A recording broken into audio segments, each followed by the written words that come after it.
This is the story of how I moved to Mexico at 20 years old. Well, I'm here.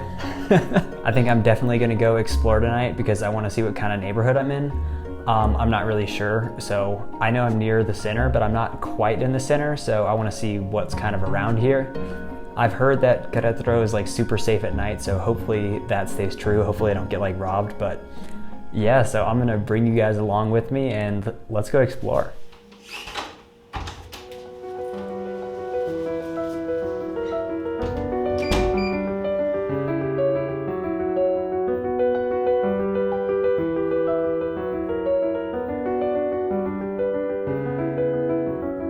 It's so interesting to be dropped in a new place with no knowledge or no understanding of the culture because everything is so loud, visually, audibly, and sensory. It's very exciting.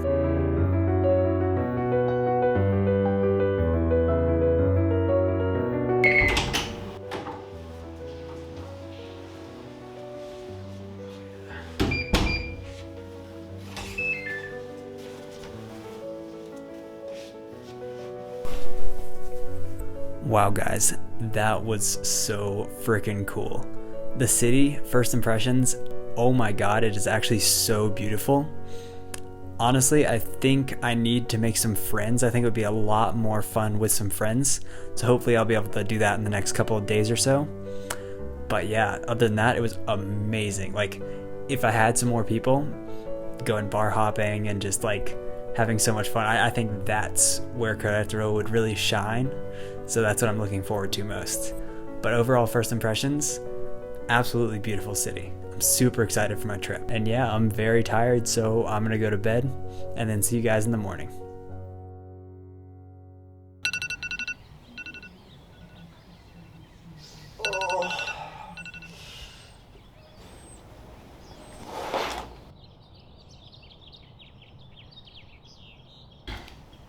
You gotta get that caffeine in the morning.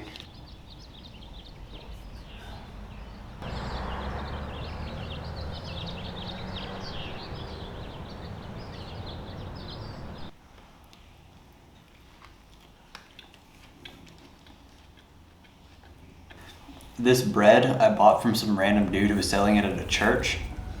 Bought bread from that man twice.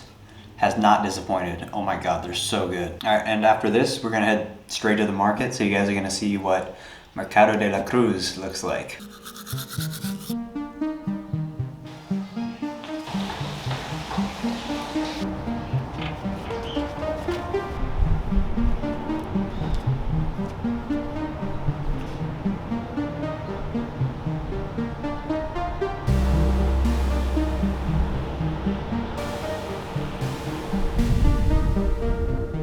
I honestly feel this strange sense of freedom as I look out over the city. It's like everything becomes so easy.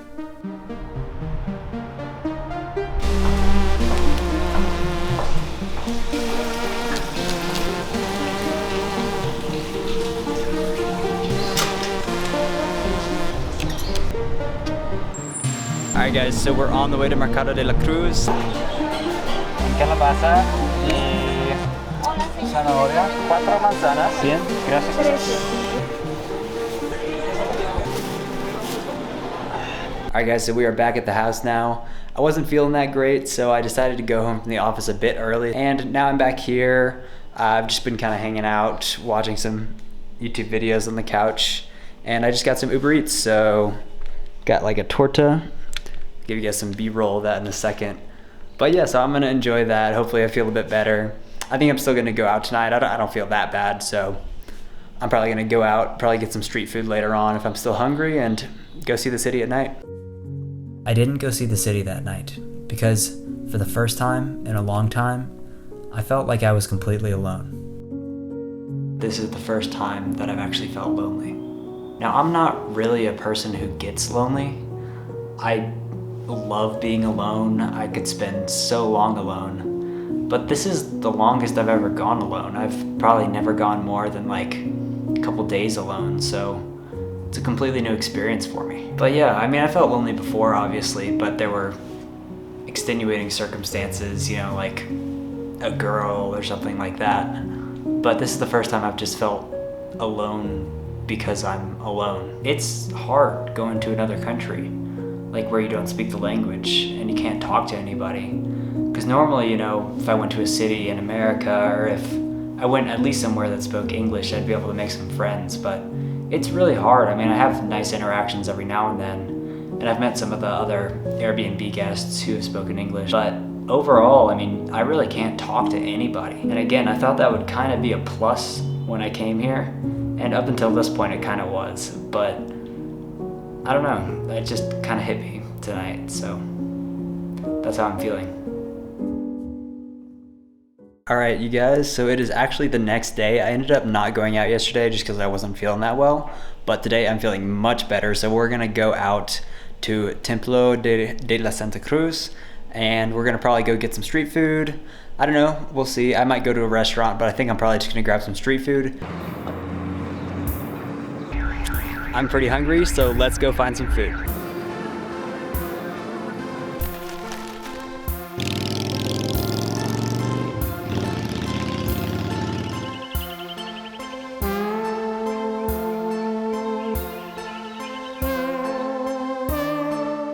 So I am 2 weeks into my stay here in Querétaro. When I first decided to go on this trip, I was honestly really scared. I had never been on my own, and that was a really scary thing. I thought that when I came here, I would kind of automatically make friends, but so far that has not been the case. One reason for that is that I don't speak Spanish that well, but the majority of that is on me. Anyway, I've decided to start working on that, so tomorrow I booked a trip to Bernal, which is like a group trip. It's an Airbnb trip, and the guy who runs the trip speaks English.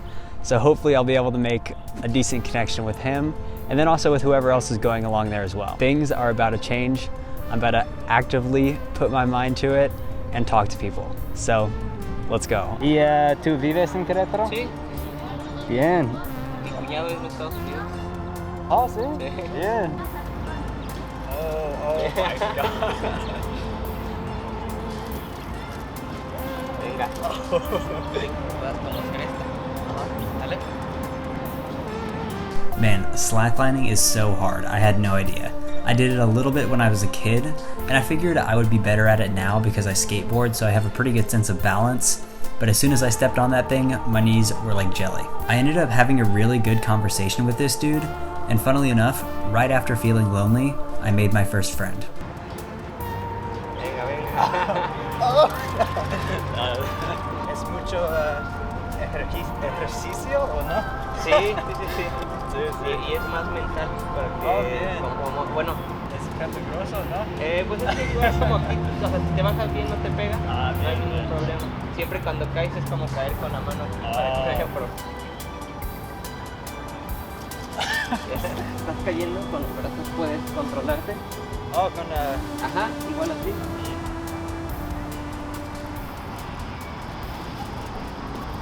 Venga. Muchas gracias. No, de nada, que estés bien. Today I have my trip to Bernal, and I'm so excited. You guys, I've never seen this before. So to turn this tap on, you actually have to like push it to the side. Or that one doesn't work, but. So when you're washing your hands, you have to kind of like push it.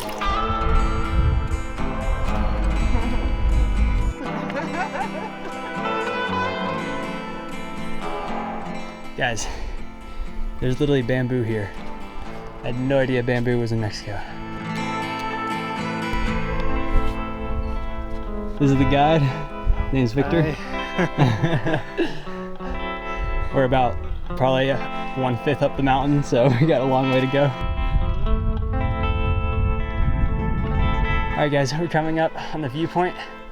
And what did you say? It's more than half? More than a half. More than half. Yeah. Wow. So, we're making it, guys. Slowly but surely. It's a steep hike, honestly.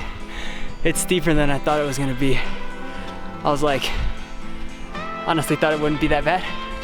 It's pretty bad. But it's fun.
Victor talked for about 30 minutes, and it turns out we have so much in common.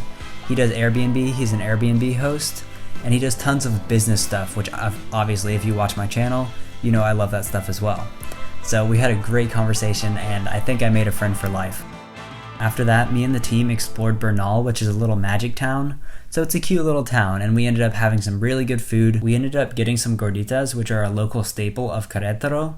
So that was really good, and it was really good to have a meal with a bunch of other people.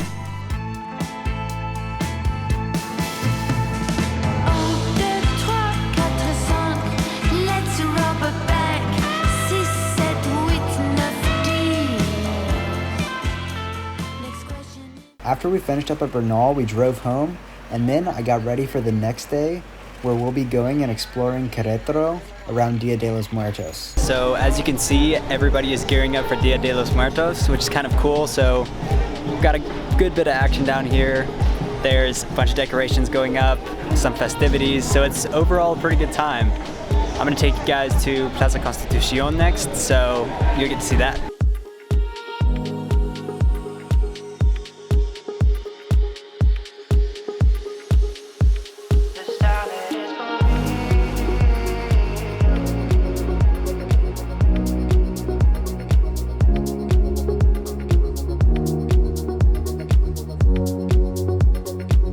This is honestly like my favorite time of day in Querétaro. It's like right before it gets dark. All the streets are lit up with this like beautiful orange light, and it's just so pretty. Especially right now, Querétaro is so lively because of Dia de los Muertos. But yeah, it's on my bucket list to see Dia de los Muertos in Mexico. And so this is so exciting to see all the festivities happening, and I'm really enjoying myself.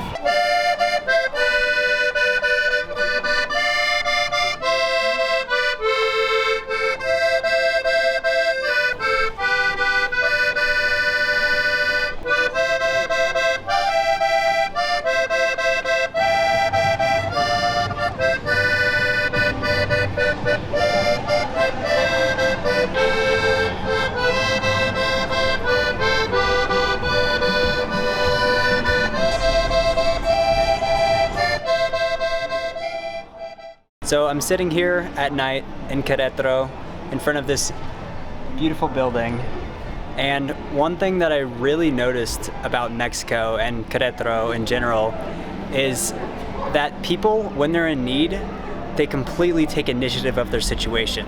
They don't sit back and then wait for somebody to help them. They just go out, find something that they could sell if it's a money problem, and then they do that. They just take complete initiative, which is, I think, is amazing. But yeah, that's just something that I've noticed here that I really like, because I'm all for that. I'm all for taking initiative. I think if you want something, you should do whatever you can to go after it, and that is something that I really admire about the Mexican people.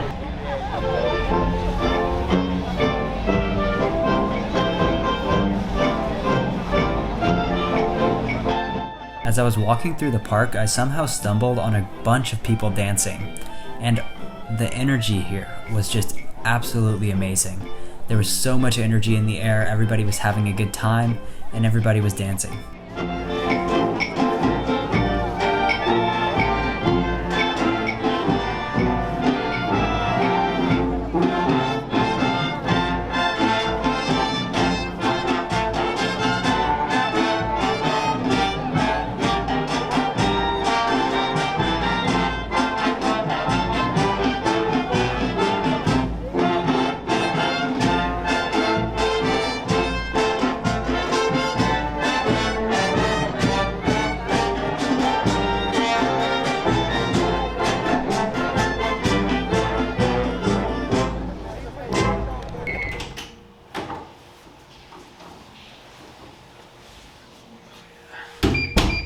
So I decided to take a day trip to San Miguel de Allende.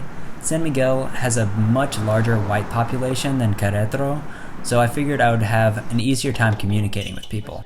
After about an hour and 30 minutes of driving, I arrived at my Airbnb.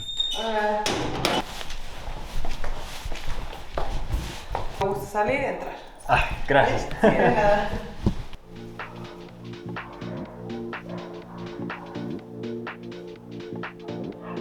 So I guess this is what $26 a night gets you in Mexico.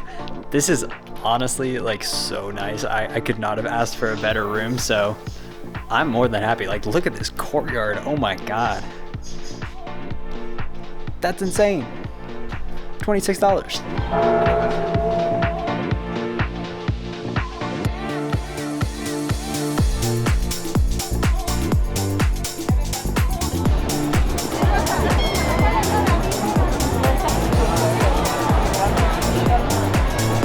I think I impressed the right one.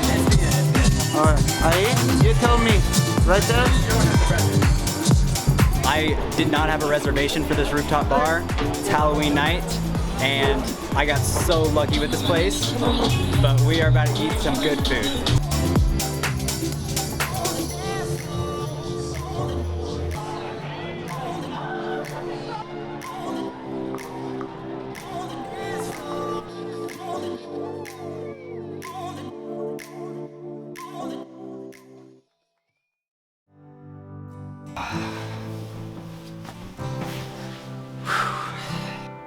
Alright guys, it's my last day. I think overall what this experience taught me is that travel is actually obtainable for me and for anybody. You guys, this is so freaking cool. Oh my God. But before this, I didn't realize how attainable it actually was. You know, you think of like digital nomads, you think of like people who make a lot of money online and you're like, wow, that's almost impossible. I don't even know where to start. But realistically, it's actually very doable. You just have to learn a lot and then go after it. Alternatively, this trip helped me make a really big decision about my life. I think I'm gonna take some time off from school and travel around, do online work, kind of live the digital nomad life and see how that is, and then hopefully it'll be sustainable and I'll be able to make a decent income by the end of the year, and if so, then I may not go back to school. So I think that's the overall lesson that this trip gave me, is that it gave me the confidence to go out on my own and just wing it. But we set out to walk 1,000 good miles from our hometown, leaving everyone behind as their slow fires die down. Once we left, we found it harder and harder to slow down. Yeah, we set out to walk 1,000 good miles from our hometown.